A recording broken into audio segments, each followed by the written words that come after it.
Okay, so it's December 12th. I just got into my hotel. It's about 10:30. Um, Not a good flight. I took PAL this time around, and PAL has lived up to its reputation for PAL meaning plane always late. So, three delays, um, awful food, and they kept running out of choices. So when they got to me, I'd always had no choice. So I gave I ate what they gave me. Small portions, just wasn't good service. The other thing I didn't like about PAL was bathrooms weren't that clean. They weren't going in there and cleaning all the time. Oh, The flight was hell smooth. no. I got to give the flight crew that it was smooth, and their website is very clunky. You always got to watch if they change or delay your flight. You have to rebook. There was also an issue on trying to get credit cards to be accepted. So, just not a good site. Very, very clunky and clumsy. I only took it because they are nonstop from JFK to Manila, and without the delays, it would be about 17 hours.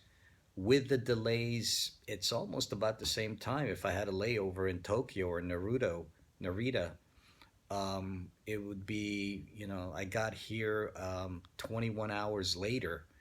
Um, they lost my baggage. That was a fiasco. Um, they didn't tell you that you had to look at a bulletin board when you got to the carousel to see if your baggage had been lost or not. And so, by the time I spent 30 minutes waiting for my luggage, I asked somebody and they said, "Oh, sir, just, take a look and at the bulletin board that's there and make sure that your name is not on it." And I looked and my name was on it. So then you have to go to this complaint report process procedure all the way at the other end of the carousel in Terminal 2, carousel number 9. And then you meet up with a whole bunch of other angry people. For me, I wasn't angry because this has happened to me before. And, it's a PAL is a business. So what tends to happen is they are supposed to have a uh, two two carry on or two check in minimum, which is at 50 pounds each. What I noticed at the airport was there were people coming in with 7 to 10 balikbayan boxes plus their luggage. So you knew it was going to be overloaded, and so they had to offload baggage. And unfortunately, even though I came early, did the proper thing, I was the one that was offloaded. So now I have to wait for my baggage until Wednesday. Um, Not a The site, when you book the site, um, there were a couple of links missing. One of it was for the PAD lab or the Red Cross lab or another lab. It was supposed to have a link so that you can set up your 6 day or your fifth day, sorry, your fifth day swab test. Um, that never showed up. So now I had to, once I got to the hotel, you know, the QR code that you generated, it's called a One Health Safety Pass. That will allow the hotel to help you set up the lab portion of this quarantine.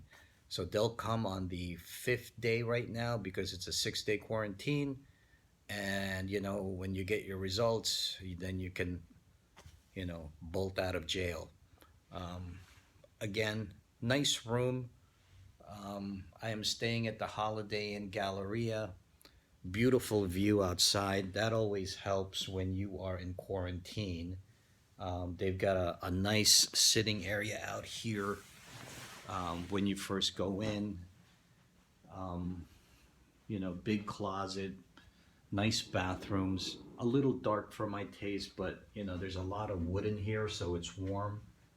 There's an area here where you could, accept guests and make phone calls and do whatever you have to do. It's good enough for me. It's running about 5,400 per night. Translates to a little over $120 per night. So here we are. Couple of things that I wanted to talk to you guys about if you are planning to take a trip out here to the Philippines. Once you get all your paperwork done with the website from any of the airlines that you take, the first thing that happens is once you deplane or disembark from the plane, the first thing that you'll have is the Coast Guard leading you to a line of OFWs or non-OFWs. The non-OFWs are the dual citizens. What else would it be? People with visa, I guess, that's returning.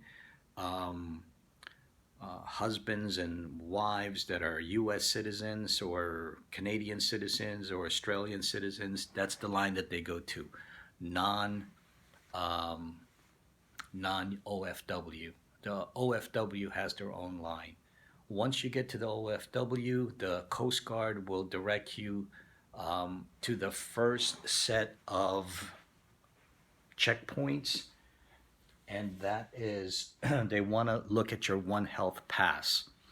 The One Health Pass is the QR code that you generate when you get on the website, and you provide the information there, and then they will go ahead and give you a QR code for the Health Pass. So that's one of them. After that, you are funneled into another set of checkpoints, and that's for the hotel verification, to verify that you are in a hotel that is approved by the government. Okay? And so you just have to show them, your passport, your hotel. I'm not sure if they looked at. Yeah. Okay. Yeah.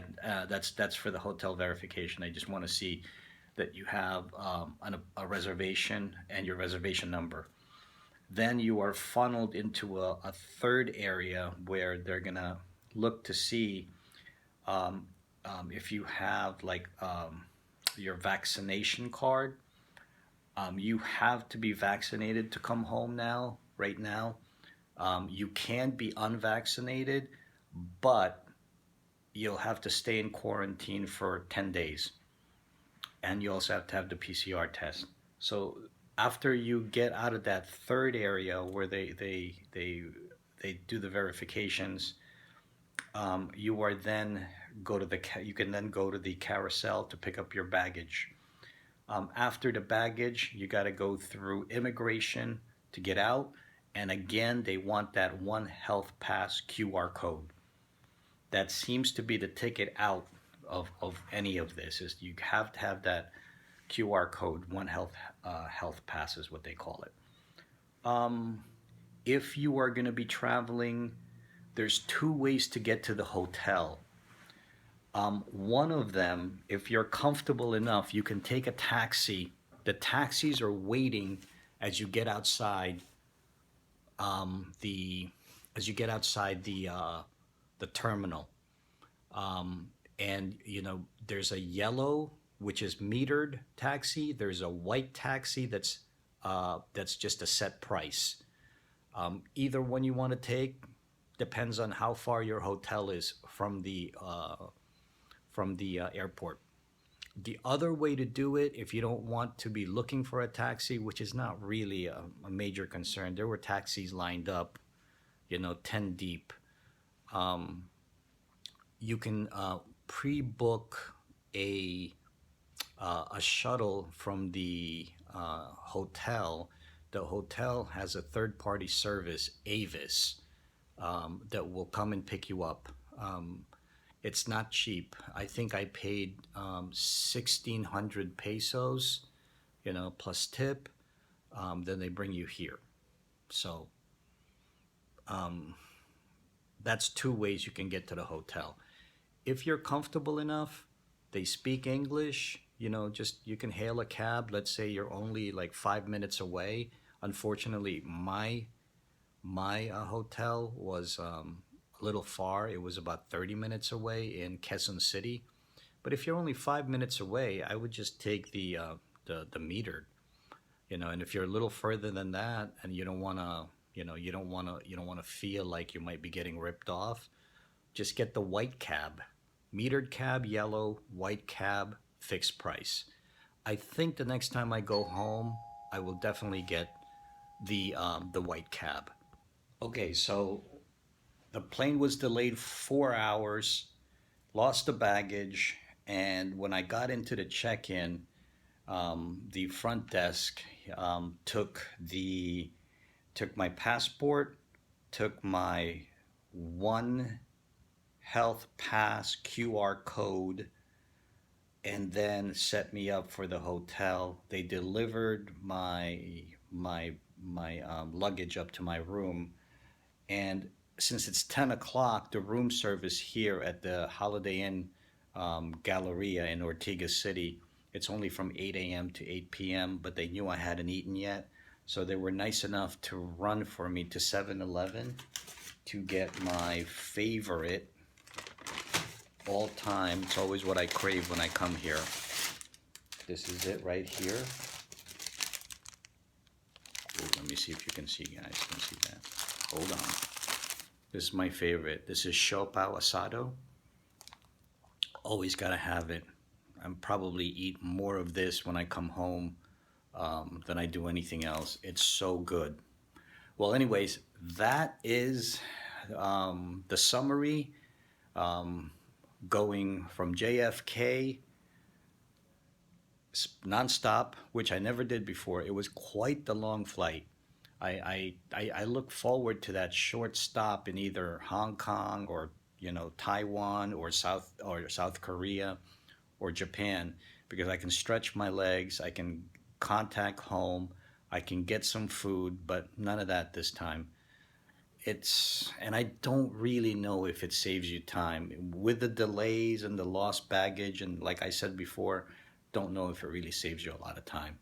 But if it goes straight 17 hours, it does save you quite a bit of time, especially I think it would be a great service if this quarantine gets lifted.